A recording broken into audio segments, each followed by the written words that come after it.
NASA is engaged in very active research. It has its goals to explore space, but to do so, you've got to do all kinds of research. Biological research, physical research, and so on.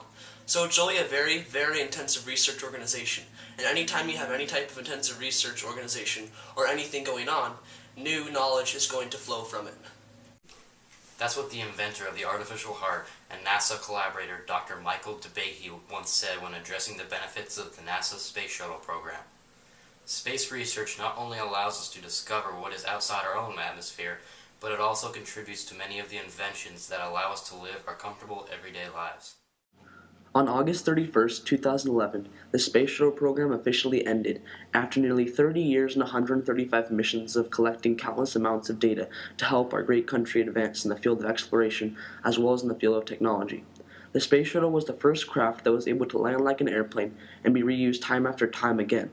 The shuttle launched many satellites, such as the Hubble Space Telescope, that today is capturing pictures of the cosmos deep in space. The shuttle also assisted in the construction of the International Space Station. The entire Space Shuttle program cost the government less than 1% of the national budget and employed over 9,000 people. In our country today, with a struggling economy and an unemployment rate close to 10%, the last thing the government needs to be doing is laying off workers. But what does the government do next? Decide to lay off workers. These NASA employees have put their heart and soul into every inch of steel that goes into each handmade shuttle, showing a true representation of American engineering. By making an attempt to cut spending, the government is unintentionally doing more harm than good. By shutting down the program, 25,000 people from large and small businesses will also be affected. These many businesses that have ties with our government will no longer fulfill contracts with NASA and will continue to follow the path leading to the economic downfall our country is already in. The bigger problem is that by stopping the space program, we lose future inventions and developments that spin off from NASA technologies. According to NASA.gov, as a result of the Space Act of 1958, NASA has to share information regarding its activities and results.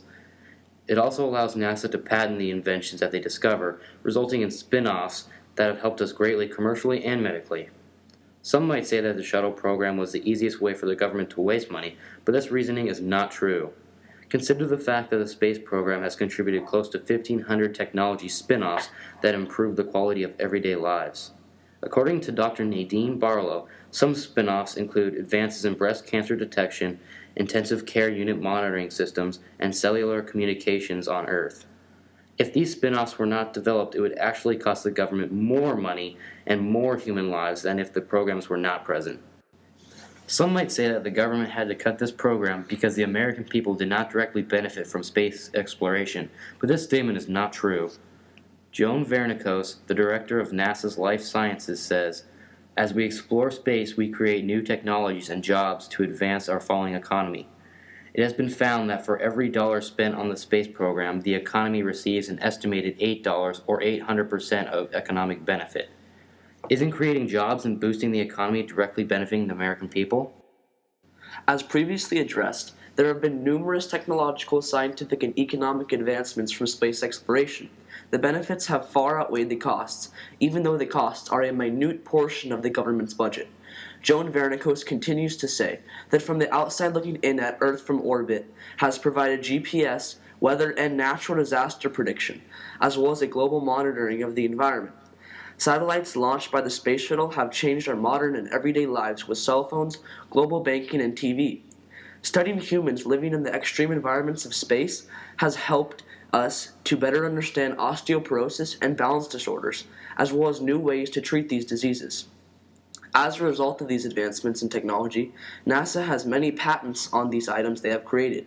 The revenue on these patents goes directly to the U.S. government instead of being reinvested in NASA. NASA should benefit from the profit of their inventions, not the government. If these revenues were reinvested back to NASA, then NASA could be cost neutral as well as self-supporting and would no longer need any government funding. This would allow the shuttle program to continue and would also let 8,000 laid-off workers to get their jobs back. It is shameful that no one has carried the flag for this cause. Something must be done. Some may say that by taking NASA out of the government's budget, the agency would no longer put money into the economy.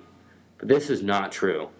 By continuing the space program, it almost guarantees that more new technologies will be created and old technologies will be improved. For example, one way NASA's original ideas have greatly improved the economy is by the creation of the technologies for the cell phone. Companies like Apple and Motorola have made billions of dollars on their phones, which have helped stimulate the global economy by causing consumers to buy their products. With this solution, NASA would continue to indirectly assist the economy. All aerospace companies around the country have lobbyists and people that fight for them in Washington, D.C., as well as in local government. We, as the common people, need to reach out to the local lobbyists of the space programs. We need to make the local, state, and federal governments aware of the problems that will occur with stopping the shuttle program. We have a duty to act. But in the end, Congress and the executive government are the only people who have the power to make the decision to act or not and fulfill our proposed solution. Not only do we need to get the affected citizens involved, but we also need to get the aerospace companies involved in standing up to the government and presenting the cold, hard facts of shutting down the shuttle program. But as high school students, what can we do? We as high school students can make our voices heard in many ways. We can start with getting petitions signed and making our parents aware. We can also work with the many local aerospace companies around our great country. With the local pressure and our signed petitions, we can get government officials to propose a bill to make changes regarding the allocation of the profits and revenues from the patents created by the aerospace industry.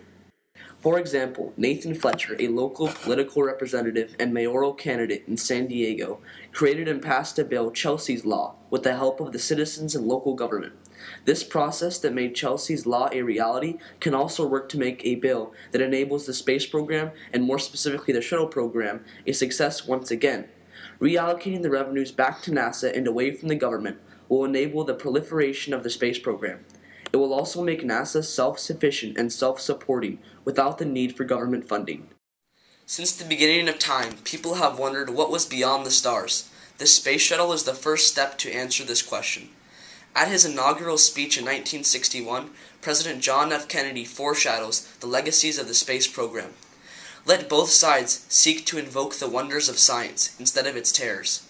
Together, let us explore the stars, conquer the deserts, eradicate disease, tap the ocean depths, and encourage the arts and commerce. With great risk comes great reward.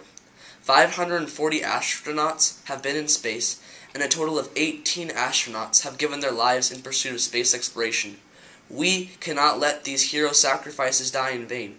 We must continue to keep the dream alive to be an astronaut. We should not let America's past efforts go to waste by closing the many doors that NASA has opened. To quote the words of a NASA announcer during the final liftoff of Space Shuttle Atlantis, "On the shoulders of the space shuttle, America will continue the dream." If you're still not convinced to start the shuttle program, here are 5 reasons why.